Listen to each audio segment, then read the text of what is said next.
Le capitalisme engendre une dynamique permanente d'accumulation, de crise et d'innovation.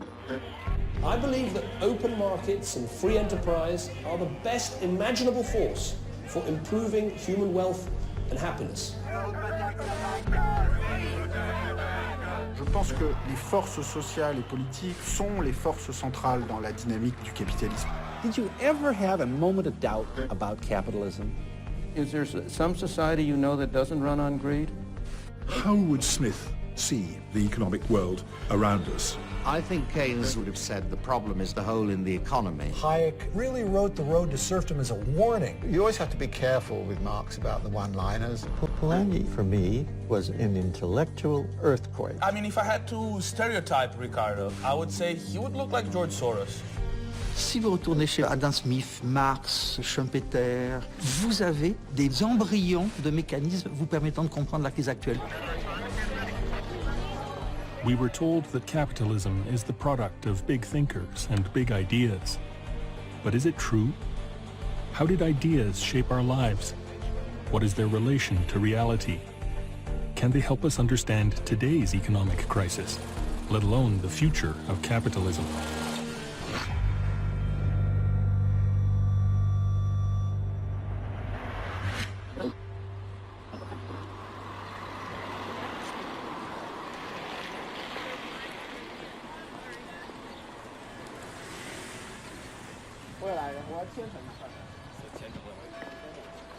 Chinese students visit the grave of Adam Smith, the 18th century Scottish philosopher. Adam Smith is very honored, and he wrote a very famous book. I don't know what's in English, but in China we call it 国富论, and most all of us know it. I root for the free market team. Adam Smith is my star player. Back in 1776, economist Adam Smith shocked everyone by saying that what governments should actually do is just leave people alone to buy and sell freely among themselves. It's as persuasive now as it was then. Everybody here knows Adam Smith, he's self-interest and greed is good, and the invisible hand and free enterprise and free markets, etc. All that he's the father of capitalism. But is he? For many, the philosopher and his book are linked to the birth of capitalism. History, however, suggests that capitalism was born hundreds of years before him, and so our story begins not with the man, but with the world that gave birth to him.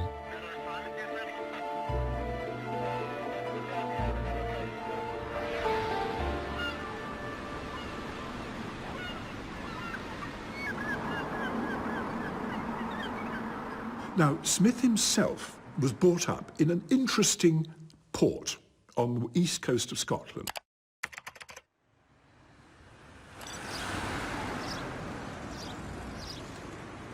The society he lived in was going through an absolutely profound revolution in its public life.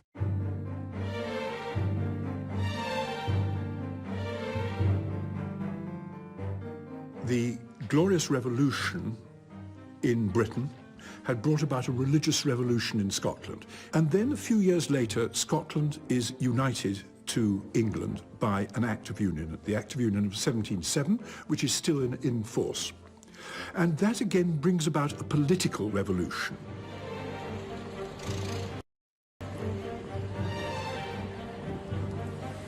The point about this revolution in public life in Scotland, as far as Smith is concerned, is that it puts a great onus on the Scottish middling ranks. And the duty of this class is to seek the improvement of public life, the improvement of Scottish institutions, the improvement of Scottish religion, the improvement, above all, of the Scottish economy.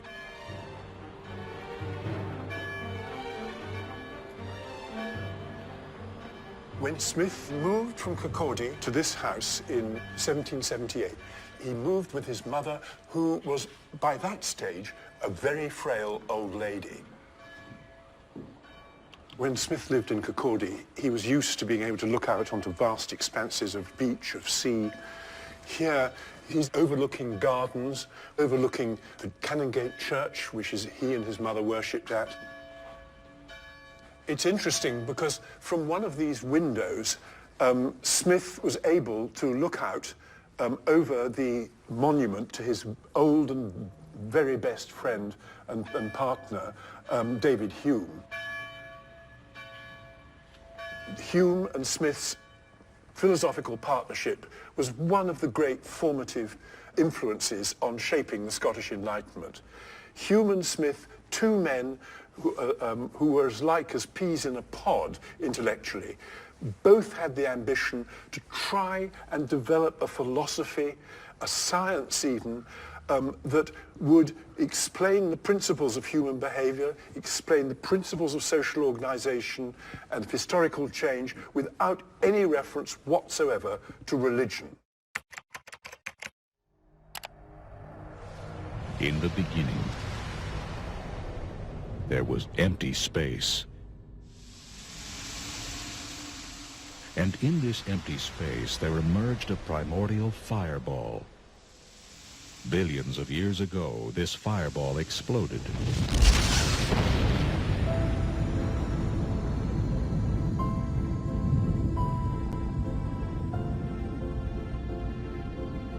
Adam Smith, like other philosophers of his time, was searching for laws that could explain human development, a science of man. They were looking to nature as a source of social order.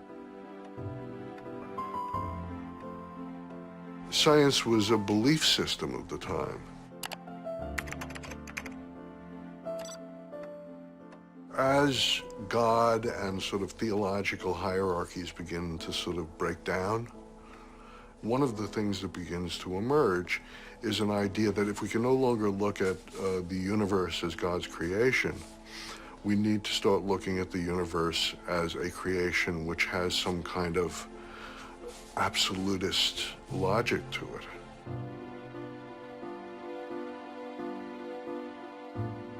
Karl Polanyi, who was a botanist, decides that he's going to take the entire natural world and define it as a system that is completely integrated and that is hierarchical.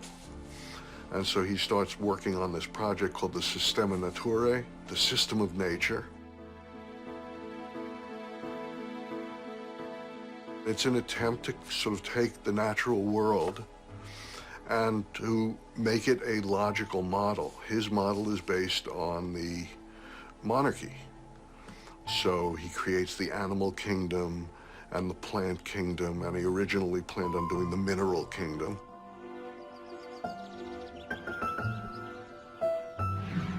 What he's doing is taking the social structure of his time and turning it into a natural hierarchy. In other words, that hierarchy is not something that has been created by the sword, but rather hierarchy and inequality is something that has been created by nature.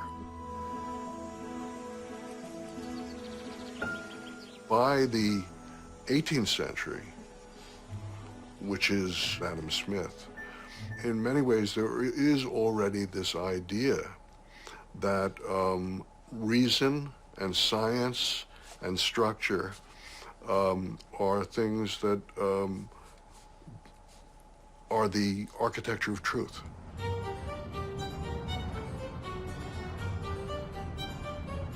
In 1763, almost 30 years after the publication of Systema Naturae, Adam Smith arrives in Paris. He's on a quest to find the natural order of the economy, the basis for his wealth of nations.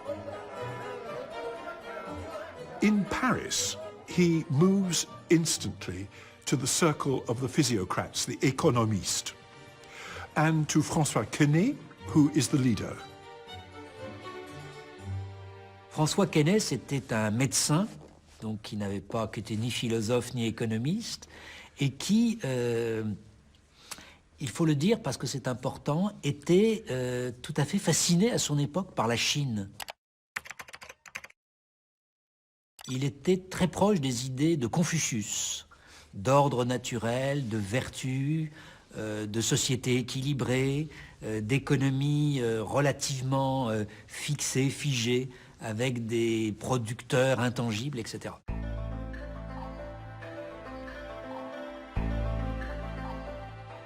Keynes se pose la question de l'économie en disant on doit pouvoir construire le circuit de l'économie.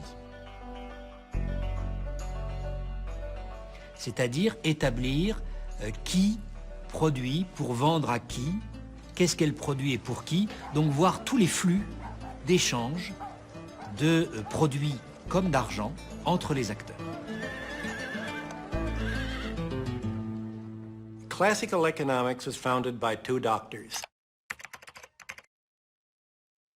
William Petty, a surgeon in Ireland, and François Quesnay in France founded physiocracy. And their concept of circular flow between producers and consumers was inspired by their view of the bloodstream. They said just as in the human body there's a circular flow of blood to the organs, so the economy is very much like a human body, and it circulates blood from the producers to the consumers.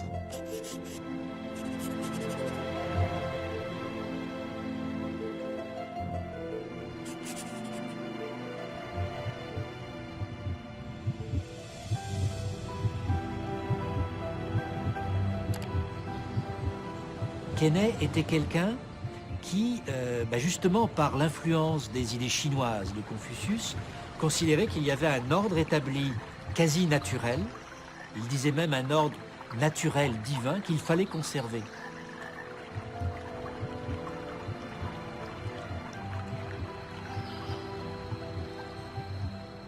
Donc en ce sens-là, c'est peut-être normal que Smith et d'autres après reprennent cette idée-là ou mentionnent les idées des physiocrates comme étant importantes pour eux, puisque c'était la première fois peut-être qu'on établissait cet ordre naturel et qu'on donnait les mesures pour le maintenir.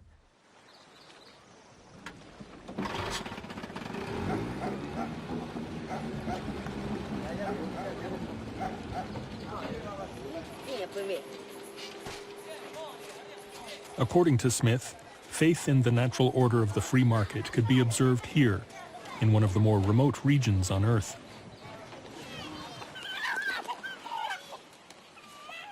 What we can see in Smith's work is an exercise in putting together an absolutely enormous science of man.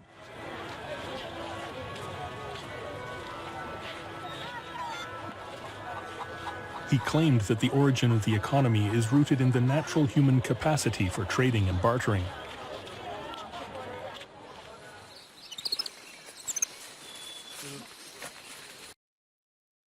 In evidence, he offered the savage tribes, as he called them, of the Americas.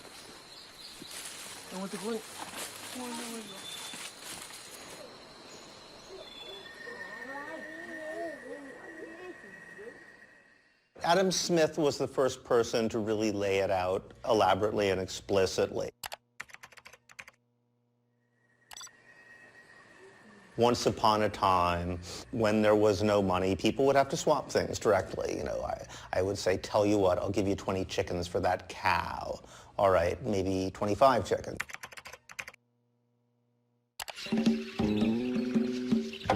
When we lived in caves, there were no shopping malls, and people's manners were Neanderthals. I'll give you this for that, that for this.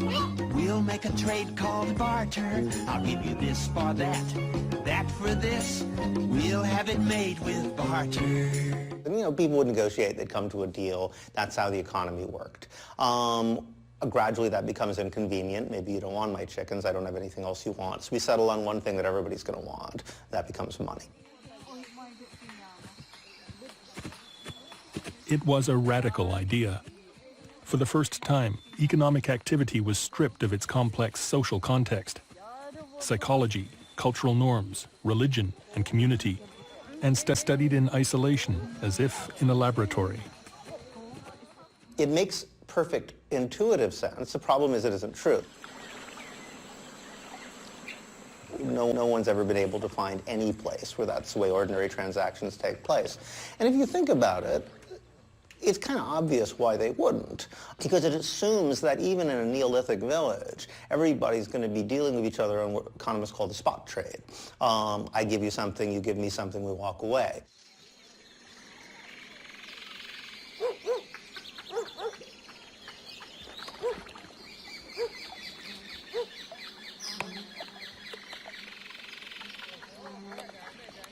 Adam Smith's idea of barter and trade could have easily been demonstrated by the way these hunters in this isolated community barter and trade their hunt.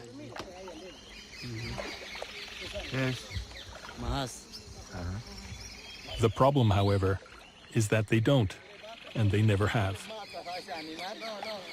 Y ahora, ¿cómo es la repartición de la carne? ¿Solo el que ha cazado lleva la carne a su casa? Sí, el que ha cazado no la lleva. Pero antiguamente no era así. Antiguamente le cocinábamos así con todo cerdo. Sacar su tripa así enterito, una olla grande. Y ahí se le cocinaba a ese animal. Y invitamos a toda la comunidad, a toda la población, ¿no? Y comíamos todos juntos iguales ahí. Anthropologists call this system of communal sharing reciprocity. For the Maihunas, as for most indigenous tribes, it is a thing of the past. Today, no one in the village will eat these majas. They will be taken to market, a few hours boat ride away, and sold. La reciprocidad es un sistema que funciona dentro del grupo, dentro de la familia. Y hablar de familia, estamos hablando siempre de familia extensa, a veces puede ser muy numerosa, ¿no? Yo caso, yo tengo obligaciones de entregar parte de ese animal a tales y cuales personas porque son las que constituyen mi grupo de relación y cuando ellos casen, cuando ellos capturen un animal van a hacer lo mismo. Si yo pesco, exactamente igual. Que esto no es lo que se llama trueque, porque el trueque es toma esto y dame esto. No es así. Esto es yo te doy y tú, cuando tengas, tú me das.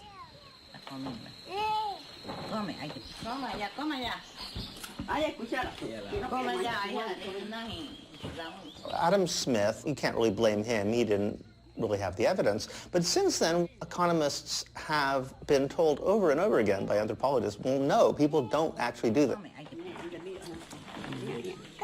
We've been looking for a society like that for 200 years. They don't exist. Yet they still feel obliged to tell the same story. So clearly this story is doing something for them, which has nothing to do with history or empirical reality. The Maihunas did not evolve from bartering and trading into a market economy, no matter what 18th century theory would have us believe. Rather, colonization and the market system tracked them down in the 19th century, once rubber was found in the Amazon.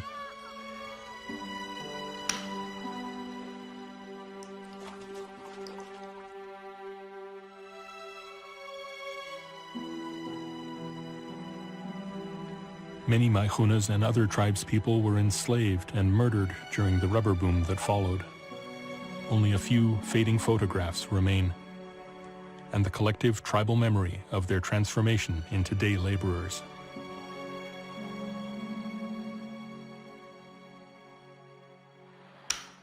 Solamente han trabajado como esclavos, han trabajado como personas que solamente como quizás no entendían mucho qué es un dinero solamente para una vestimenta. Entonces prácticamente estas cosas, yo entiendo que esto han trabajado mucho los Maihunas. So if Adam Smith's science of man cannot explain the building blocks of a market economy, how did the market evolve historically? Qui fait le capitalisme? Pour les idéologues, ce sont les grands penseurs. Smith, Ricardo. Pour moi, ce sont les marchands de Venise, les marchands de Bruges. Ce sont les acteurs qui inventent les institutions du capitalisme. Et Adam Smith est tout simplement une lointaine justification de ce mécanisme-là dans le domaine des idées.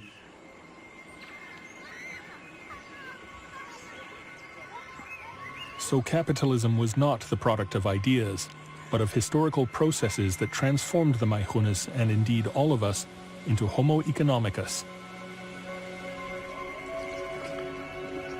These sweeping historical changes were unleashed by a single key event.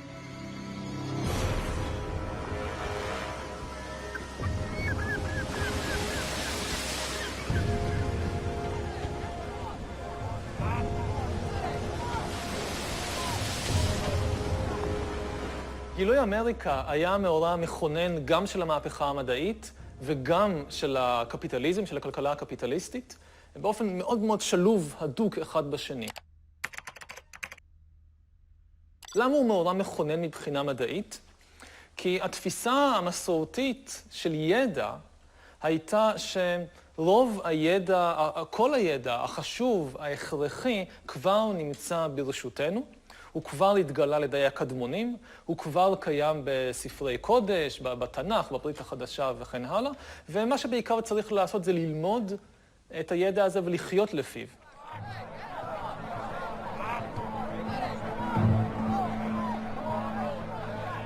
והאירופאים, לא זו בלבד שהם מגלים חצי עולם חדש, אלא מתחילים לכבוש אותו, ליישב אותו, לסחוט ממנו כסף, ממטעי טבק, מטעי כותנה, ממכרות זהב, ממכרות כסף.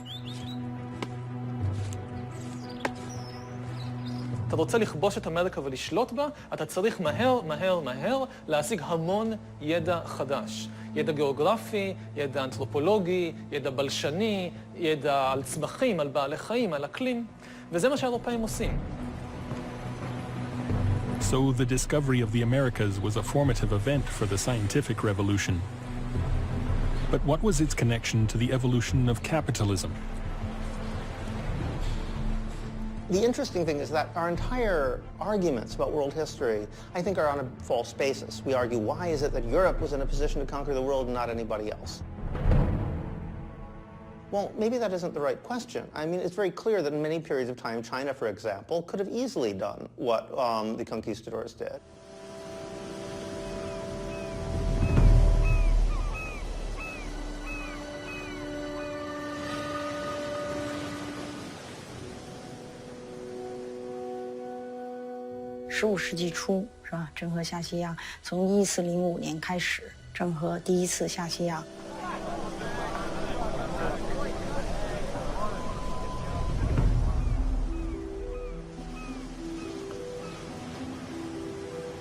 那么一直到1433年啊，郑和第7次下西洋以后结束啊。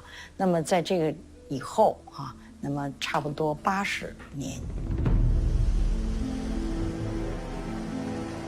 80多年以后啊，西方才开始东来。但是从这个规模上来看啊，从这个人员的配备以及这个船只的这个技术啊，造船的技术以及航海的技术来看，那么在这80多年前啊，这个郑和下西洋的时候，那么中国应该说是在这个站在这个世界的这个航海的前列的。But it just never occurred to them to depopulate entire continents to be able to accumulate, masses of gold and silver. It would have seemed completely psychotic to most people on Earth. So it's not that everybody wants to rule the world. The question is, why did Europe actually end up doing it? I think the answer lies in this peculiar relationship between lenders and entrepreneurs, as I call them. And if you think of the conquistadors as the archetypal entrepreneur who always wants more and more, who's always creating something out of nothing and in order to make more and more money. So while Chinese voyages of discovery were decreed by an emperor, Western discoveries began as private initiatives, unleashing a completely different process. מה שגילוי אמריקה מאותת למשקיעים, לבנקאים, למלכים, לסוחרים, זה שיש פה באמת הזדמנות אדירה על ידי השקעות ביוזמות חדשות לקבל תשואה גדולה לאין שיעור ממה שהשקעתי מלכתחילה. אנשים מוכנים לתת סכומים הרבה יותר גדולים של כסף, הרבה יותר בקלות, כי יש את הדוגמה של קולומבוס, הנה זה עבד שם. ומשם זה מתחיל. כלומר, יש פה איזשהו מאזן. יותר אשראי ליזמים, אז כמובן לא כל מצליחים, כמו שרוב הסטארט-אפים היום לא מצליחים. אבל מספיק שאחד לכמה סטארט-אפים גיאוגרפיים כאלה באמת מצליח, ואתה מקים לעצמך מושבה בפיליפינים או במקסיקו.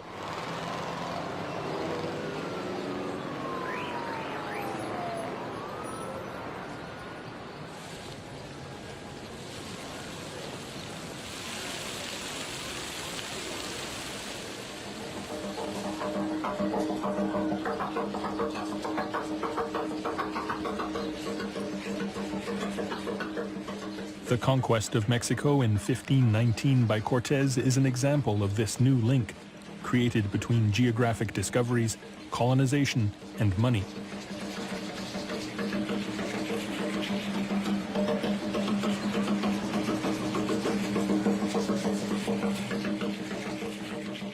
The fascinating thing I discovered when I started looking at the actual histories of the conquistadors is every single one of them was in debt. Cortés basically got himself deeper and deeper into debt. He was a gambler. He said, to hell with it. I'm never going to get out of debt. I'm going to borrow even more money and just gamble everything on this crazy expedition.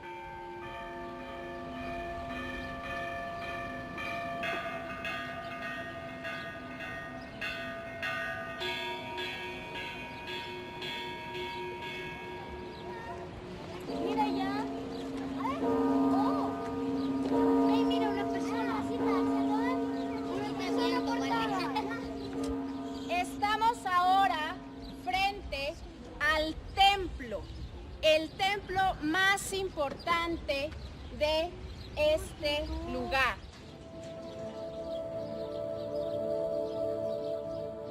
Pudiéramos decir que para el azteca, para el mexica, el oro no tenía validez física.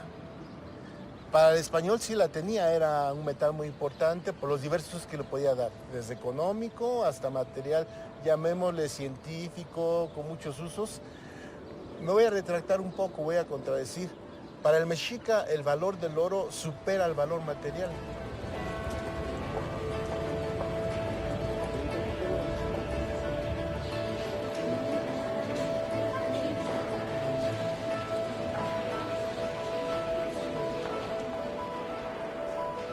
When asked by the envoy of Montezuma, the Mexica king, about his obsession with gold, Cortés replied, "My companions and I are suffering from a disease of the heart, for which there is no cure but gold."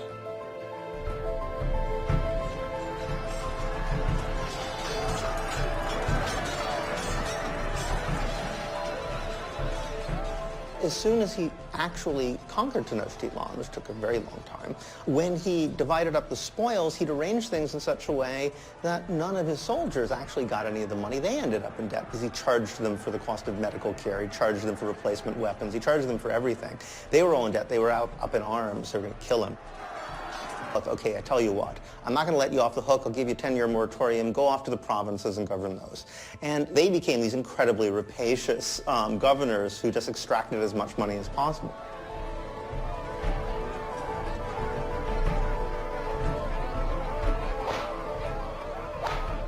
I think that sense of outrage, of shame, humiliation, indignation, like we just fought for an entire year and somehow survived one of the greatest battles in world history, and they're still not paying me anything? They just say, I owe them? This is crazy. And that sense of outrage and unlimited power combined turns them into monsters. William Shakespeare, in The Merchant of Venice, tried to humanize such lenders and the passions inflamed by money. He hath disgraced me and hindered me 500,000, laughed at my losses, mocked at my gains, scorned my nation. You never actually see the guys that Cortés or people like that owe money to. You don't really know who they were. But that relationship between the financiers who are expecting their 5% or whatever it is, 7% a year interest, and the entrepreneur, as it were, the warrior who goes out there and conquers worlds, that relationship becomes the very basis of our modern economic monetary system, even though we no longer think of it that way.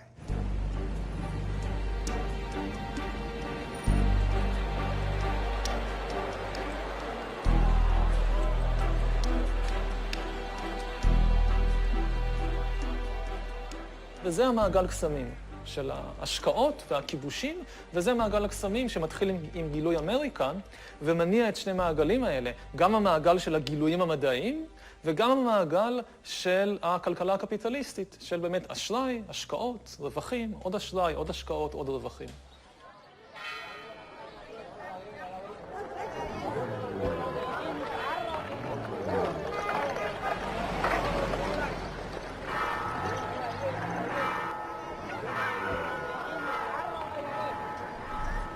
The Spanistadors, with appetite for precious metals, found here a mountain of silver.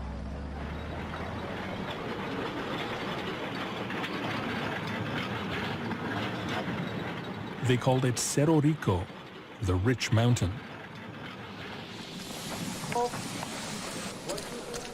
Over the 3 centuries that followed, more than 62 metric tons of silver was extracted from Cerro Rico, at great human cost. And it's the silver. But it's no good quality of silver, no like in the colonial time. It was this silver that triggered an explosion in international trade.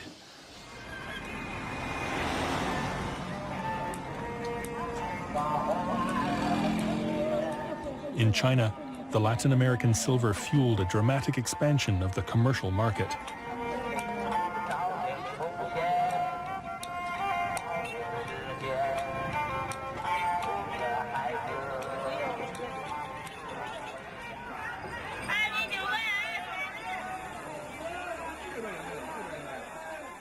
Many people now still think that China was isolated from the world before the 19th century. It is a world on its own. It's not interacting and trading. In fact, now it is very clear that the European great discoveries of the Americas and things like that actually has a real, very important impact on China.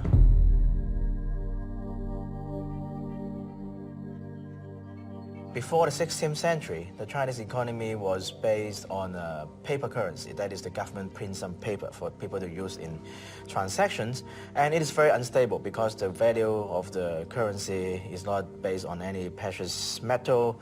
So the commercial economy was not very advanced until China, the Chinese government, as an attempt to fight inflation and this economic stability, shift to a silver-based economy.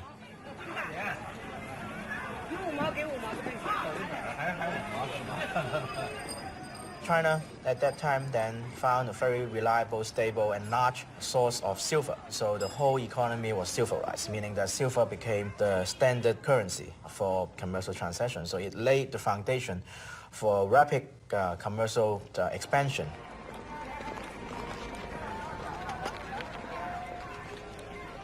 Alors que chez nous, l'économie de marché devient capitaliste parce que le capital prend une position très importante, une position de force. En Chine, c'est sans doute un peu différent. Les producteurs en Chine, que ce soit des paysans, que ce soit des artisans, vont au XIIe siècle avoir un accès au marché libre d'eux-mêmes. Ils vont aller vendre eux-mêmes leur production sans être obligés de se mettre sous la coupe d'un marchand ou d'un capitaliste qui, grâce à son argent, va pouvoir leur avancer quelque chose qui ressemble à un salaire.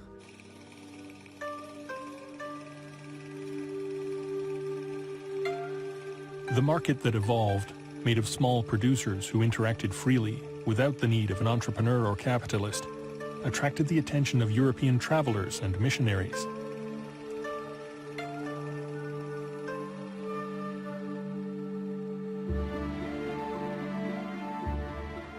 Their stories impressed French philosophers and physiocrats, and Adam Smith.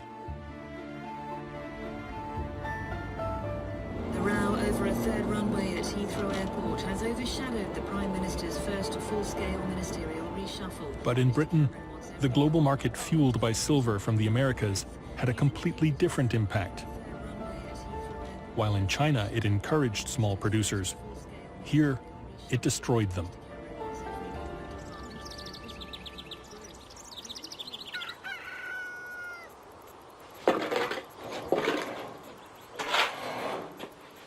Simon Furley is an advocate for independent small farmers, which has become a rather rare breed since the 16th century. If you're really good, you could make a minimum wage out of 4 cows, 4 dairy cows, not intensively fed, and that would require about 10 acres, something like that. I've got 2 cows, and in order to do it full time, you'd need 4, and you'd have to be good. how an independent farmer has been squeezed like that. This is like 400 years process. Yeah, yes, about that. Well, it kind of dates back to enclosure from the 16th century onward, when small farmers were pushed off land so that the larger landowners could monopolise the land and improve it, to make it more productive, which they did. But they threw everybody, the bulk of people, off the land in the process. And it didn't have to happen that way. The silver that flooded countries like Spain created a growing demand for English wool, which made raising sheep more profitable. Peasants were displaced to make room for more sheep. The process was called enclosure. Les enclosures, en fait, c'est le désir des seigneurs, des propriétaires terriens, qui sont parfois aussi des bourgeois au XVIe siècle en Grande-Bretagne. C'est leur désir de faire respecter un droit de propriété qui, jusqu'à présent, était par la tradition plus ou moins géré en commun, laissé en culture pour les populations qui étaient les plus pauvres. Donc à partir du XVIe, les seigneurs et les bourgeois se mettent à faire valoir leur droit à la terre.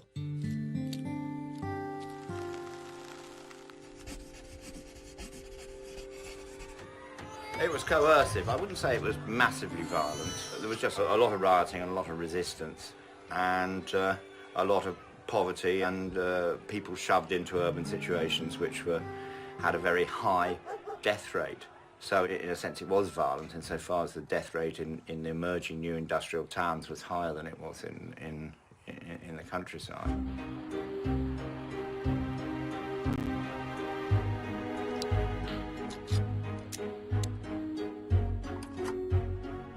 They throw down houses, wrote Thomas More. They pluck down towns and leave nothing standing, but only churches to be made into sheep houses. Les conséquences en Angleterre sont énormes. Que faire à ce moment-là? La seule solution viable à long terme, c'est d'essayer de trouver un travail comme artisan pour filer ou tisser à domicile. Tout d'un coup, une armée de gens totalement appauvris par les enclosures sont condamnés à vendre leur force de travail de façon à pouvoir survivre, tout simplement survivre. This army of dispossessed, homeless, and jobless peasants have become a potential labor force, helping to create a labor market. How do you create a market? That's very interesting. How do you create a market that's disembodied from society? You can pass all kinds of laws, which happened in England between 1650 and about the early 19th century, that criminalize poverty. You can make it a capital offense of a handkerchief. Children can be executed. Imprison people because they can no longer pay their debts. So the amount of terroristic type of laws that are being passed to criminalize poverty, to increase debt, to create human beings that can be bought and sold, that helps bring about a particular kind of market. Come on, out you go. Come on. Come on. Come on. Come on. The people who were thrown off the land lost their connection with the land. If you have access to land, so you have a certain measure of independence. You are your own boss, and you're not really beholden to anybody. And whereas once you're alienated from the land, you're in a much more insecure situation, and you're less able to contest the forces of the economy.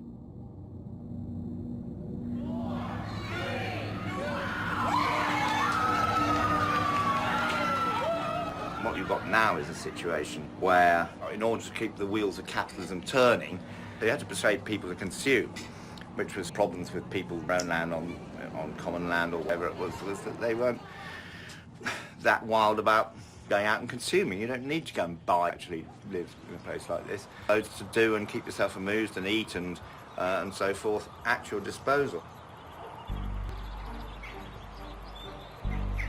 So the trail of silver and gold that began in the New World helped to stimulate a global market that eventually transformed British society. Around the world, private entrepreneurs were using the newly found riches to build empires. Smith is fascinated, as he has to be, by the mushroom spread of empire. After all, every country in Europe is founding colonies in the underdeveloped world.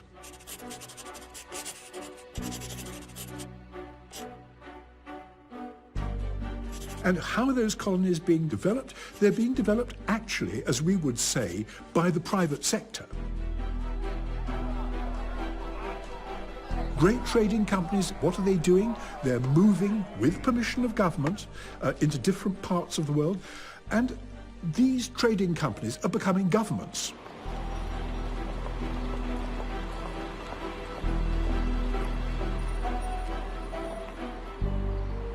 We're standing on the banks of the River Clyde, and in front of you at the moment you can see a tall tower with a blue clock on it.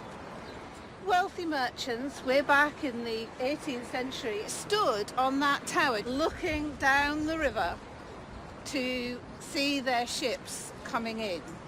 And these wealthy merchants had a sort of triangular trading route. They took goods from here in Scotland to the Gold Coast in Africa. The goods they took from Africa to the West Indies was people.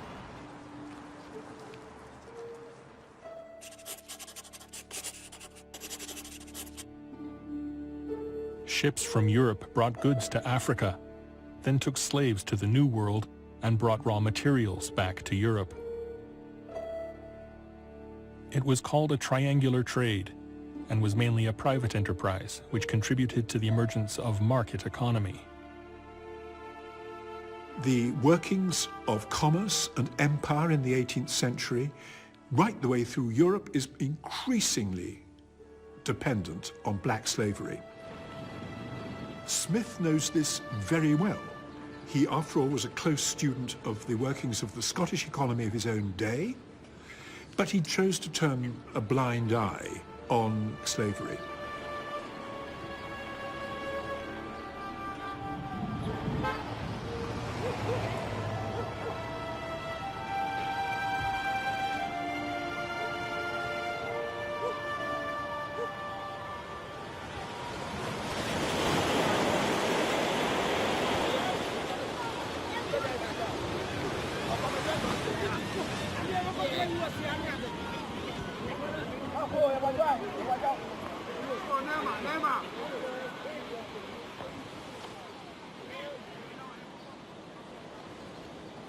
By the 1500s, the transatlantic slave trade was well underway, spearheaded by the Portuguese.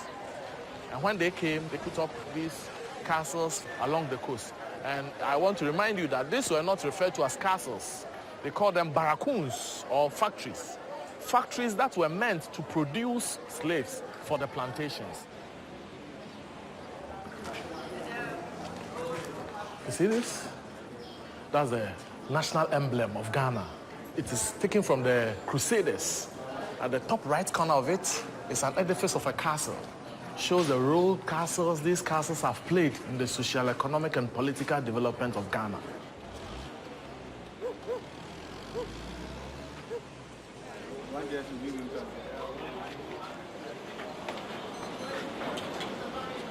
This was the male dungeon. There were no lights. So the hole up there provided them with light and ventilation. And they stayed here for about 3 months on the average. Whilst they were here, they urinated, they defecated, they vomited, they ate, and they slept here. So this served as a drainage for their feces and urine. When it rains, water came in to wash the floor. But the whole place got covered with filth. And many of them got sick and died here.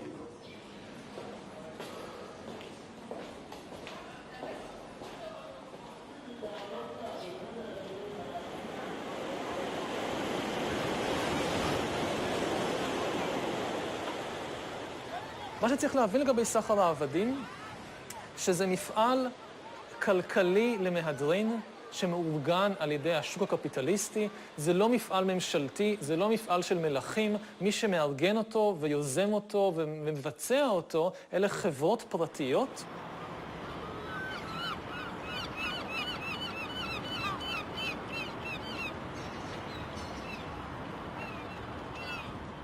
Liverpool became the leading slave trading port in Britain. London and Bristol had kind of dallied with slavery beforehand, but you get to the 1750s and Liverpool really took it to another level.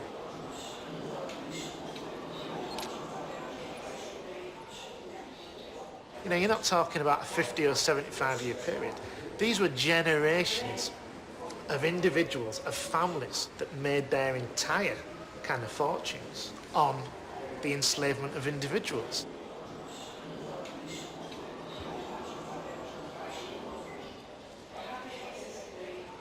Thomas Golightly was one of the mayors of Liverpool. He was also one of the traders in Liverpool who traded in Africa. Now, he was a very important man. He was the treasurer for a number of societies. And what it shows is how influential individuals in this city were, who were involved in the transatlantic slave trade. שמאיפה יש להם כסף לקנות אוניות ולקנות עבדים ואת כל הדברים האלה? מהשקעות של בני אדם בבורסה. אנשים משקיעים את הכסף שלהם בבורסה, במניות של חברות סחר עבדים, או שמים את זה בבנק, והבנק נותן הלוואה לחברה לסחר עבדים, ועם הכסף הזה עושים את סחר העבדים. וכל הסיפור שם זה רק רווח.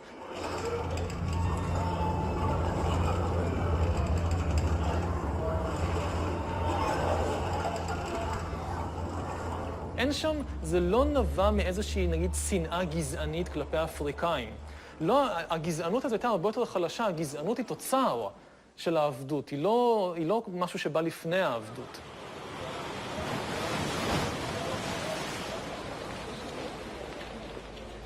"400 years of slavery. Capitalism, deadly. Everybody wants his share."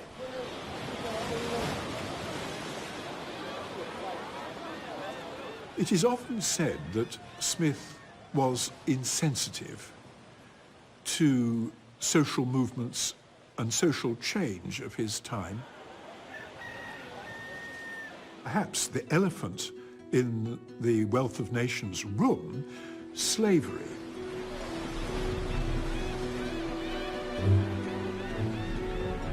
Certain economists and historians would have us believe that what we call free market capitalism was envisioned by Adam Smith and his book, The Wealth of Nations, and came to life with the Industrial Revolution.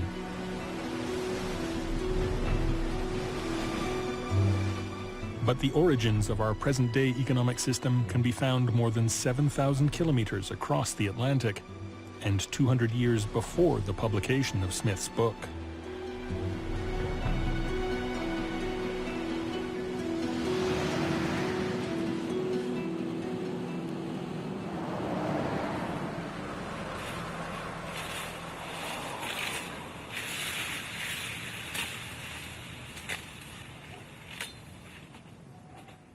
The plantations of the New World were the first productive activity which Europe located in these non-European regions. Prior to that, they either looted or they traded. And they looted and they traded, and they occupied and they settled.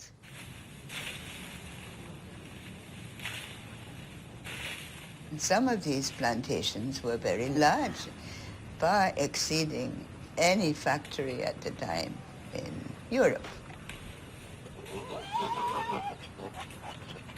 It had all the characteristics I would maintain of capitalism, with the sole exception that the labor was not wage labor, but unfree slave labor.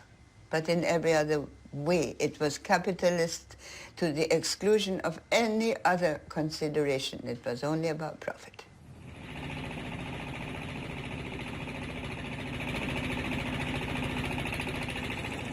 For Smithians in general, they have a hard time relating extra economic coercion like slavery with sort of normal economic transactions. And therefore, things like slavery, they associate it with some kind of barbaric, primitive, pre-developed, underdeveloped society, which cannot possibly be related to a modern, developed economy.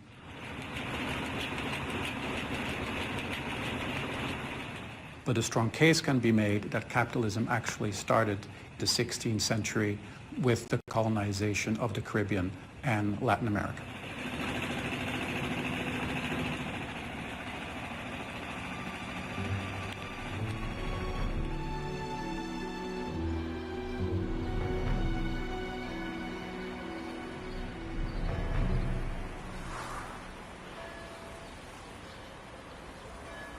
Le capitalisme échappe même à ses créateurs. Vous voyez très bien, il a sa propre dynamique. C'est un fauve très difficilement contrôlable. Et on utilise de façon ad hoc la plupart des arguments théoriques, mais clairement, il échappe même à l'intelligibilité des meilleurs des acteurs.